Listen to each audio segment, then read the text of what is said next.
teacher's aide because you're from UP. He cited Jose Rizal as the national hero. Do you know where Jose Rizal studied? Jose Rizal studied in UST, then in Ateneo. And where else? Barcelona, Madrid. Barcelona, Madrid. Why did he have to study abroad? I don't think that's a question I can answer, Mr. Speaker. You don't know your history, and you're from UP. How shameful. Here, Subjective. from 1879 to 1882, Rizal studied medicine, agriculture, serving, philosophy, etc. at the UST. Dissatisfied with education there. So where did he go? In 1884, Rizal completed licenses in medicine, philosophy at the Central University of Madrid. Did it make him less patriotic? No. So why are you afraid to bring schools here to educate our children? Did he not die for our country, Mr. Alo? He did die for our country. He did. Did he not write 2 books? What are the 2 books that he wrote? Ano pa yun? El Filibusterismo and Noli Me Tangere. And what language did he use? Spanish. Spanish! My gulay. Read your histories and be more educated. He, national hero, was studying abroad. Open the schools here and let all our students have this information. History of education in the Philippines after the Spanish, because the Spanish wanted to control only the tertiary education. When the Americans came, I'll ask Ched, Papa,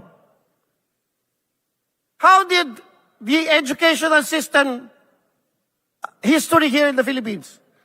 Didn't the Americans open it because the missionaries came and opened the grade school and opened the education for all Filipinos and not only Spanish? Yes, Mr. Chair, that was part of the colonial policy of the United States to open the public educational system, And Mr. who were Chair. the first teachers here? Weren't they not foreigners? They were called Thomasites because they rode on the SS Thomas ship that was brought here. Many of them actually were not educators. They were volunteers who wanted to teach in a foreign country. But were they foreigners? Yes, initially, Mr. Chair. Later on, Filipinos who graduated from primary and secondary school were allowed to teach.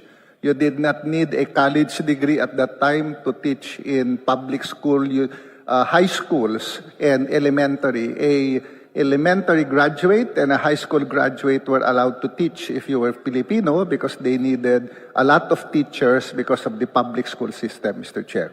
And that proves my point, Mr. Chair. Foreigners were here to educate us in the beginning, and now we can educate ourselves. But you have to open it up to competition so that you can actually, you cannot raise your hand if I don't recognize you. So, Mr. Chair, nationalism is good, but you don't have the monopoly of love of country. We all do. We love this country, just like Jose Rizal, who died, but was educated abroad. I myself, I will not compare myself to Rizal, but graduated at UCLA and went to Harvard for some executive courses. But I do love my country and I am nationalistic. And I will lay my life like Jose Rizal to protect the nationalism of our country. But please, educate our children. They should be educated in the best schools that the Philippines can have. Whether international or local universities should set up here, as long as they are the best institutions to educate our children. I myself am ashamed. Why? My daughter who is 18 is graduating in Brent. Why? Because we have one of the best educational systems so that if they apply in the Ivy League schools abroad, in Oxford University, in Harvard, Stanford, and the likes, she has at least a chance of going to the best institutions in the world, learning from them like I did in UCLA, coming back to the Philippines and educating everyone here especially in the laws that uplift the poverty and the poor people of the Philippines.